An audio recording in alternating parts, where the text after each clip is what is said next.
Howdy, howdy, legends. It's everyone's favorite professional Apex Legends caster and analyst, Zephyr here, back for another video. Today, we're diving into the basics. By maximizing your settings and really understanding the impact of what certain settings do, you can unleash your potential and make sure the only thing holding you back is your aim.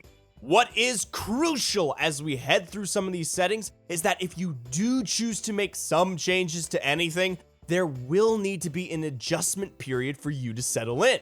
Don't change something and then freak that things feel different or off. That is totally normal. And of course, a lot of settings are personal preference. We will make some suggestions and let you, of course, know what the collective wisdom is, but you have to make sure that each setting works for you.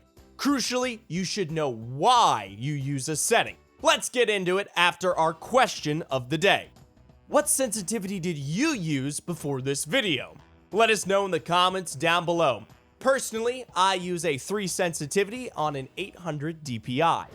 Mouse sense. The reason we ask that is because mouse sensitivity is where we'll start our dive into the settings. This is one of the most impactful settings in the game, and it affects everything from your movement to being able to track at long distances and make those crucial flicks in close quarters. Of all the settings that we'll discuss in the video, this is the one that is most customizable and really does need to be fit to you. There are loads of factors that make a difference to what the best sense is for you.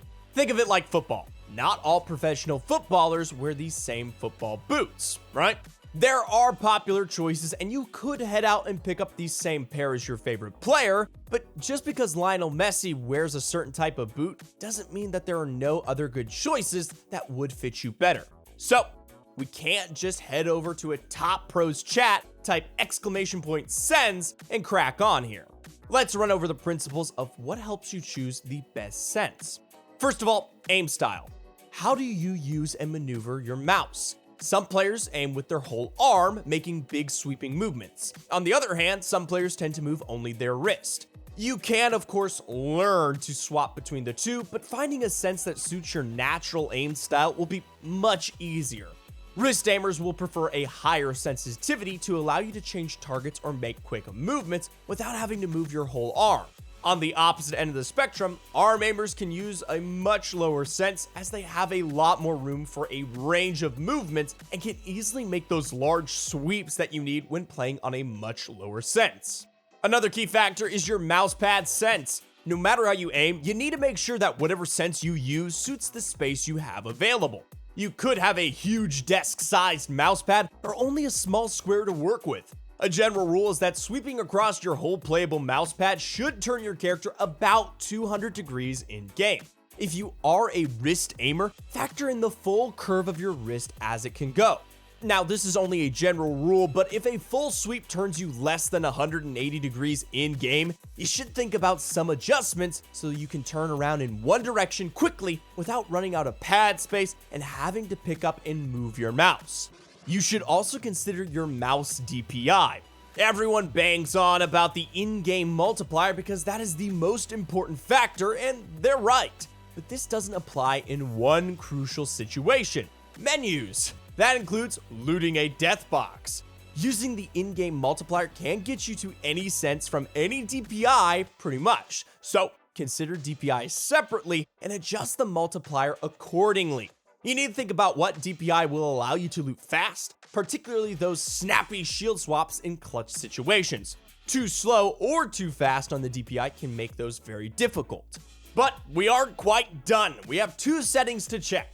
First, turn off mouse acceleration in-game. And finally, we need to check a Windows setting. We need to disable enhanced pointer precision. Head to your mouse settings, click on additional mouse options, then pointer options, then uncheck the box that says enhanced pointer precision.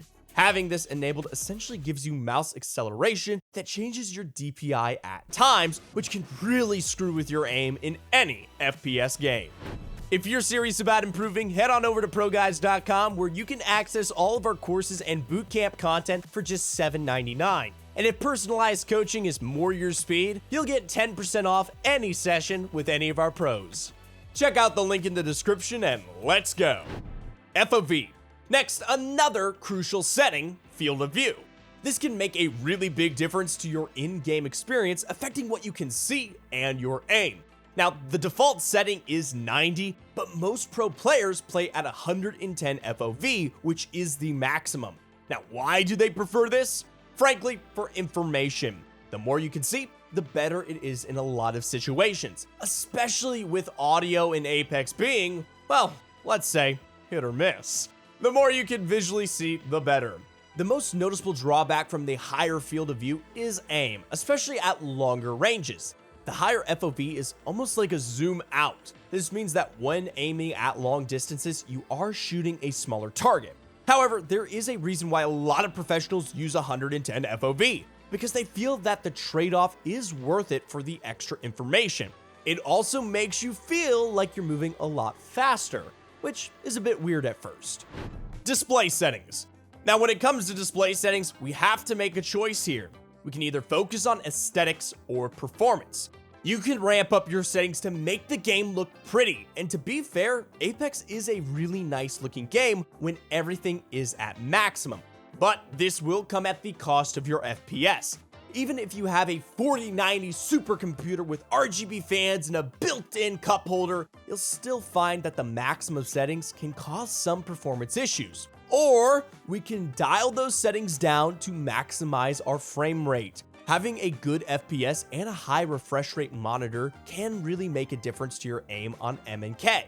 So turn down as many settings as you can and deal with it. It is important to turn off VSync and turn on NVIDIA Reflex if you have the option. The rest are personal preference pretty much. Of course, do consider your refresh rate. There is no point in lowering every setting so you get 240 FPS if you only have a 144 Hz monitor after all. Try and make sure you have a consistent frame rate that aligns with your monitor's refresh rate. Keybinds. Let's go over some of the helpful keybinds that will assist you in some of the more advanced mechanics in the game. The two most crucial and most common keybind changes are on scroll wheel. Putting scroll wheel up or down to move forward and then to jump in whatever order you want. Now, jumping on scroll wheel makes things like wall bounces and hopping much easier thanks to the ability to simply scroll, rather than having to perfectly time your spacebar press. Then putting move forward on scroll wheel allows access to one of the most powerful advanced movement techniques, the tap strafe. These are two of the most important keybind changes that you can make and help you unlock some of the best advanced movement techniques in the game. It can take some time to adjust from weapon change on scroll wheel, but don't worry, I understand. But at the cost of learning using numbers 1 and 2 for changing weapons, you will gain some absolutely cracked movement potential. Then for other keybinds, if the default binds don't quite work for you, change them. We all have different mice and keyboard, different hand sizes, and yes, different preferences. For instance, one of my personal friends had 2 side buttons on his mouse and uses one of these to sprint and one to crouch.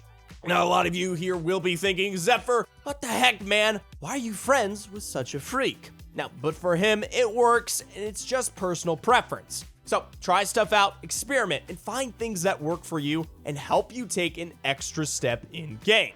Thanks for sticking around through the guide. I hope you found it useful. It is honestly amazing to me how much of a difference a minor change in some settings can make to your gameplay. So be open-minded and don't forget to give it some time to get used to things, especially if you make some pretty big adjustments to your sensitivity or some keybinds.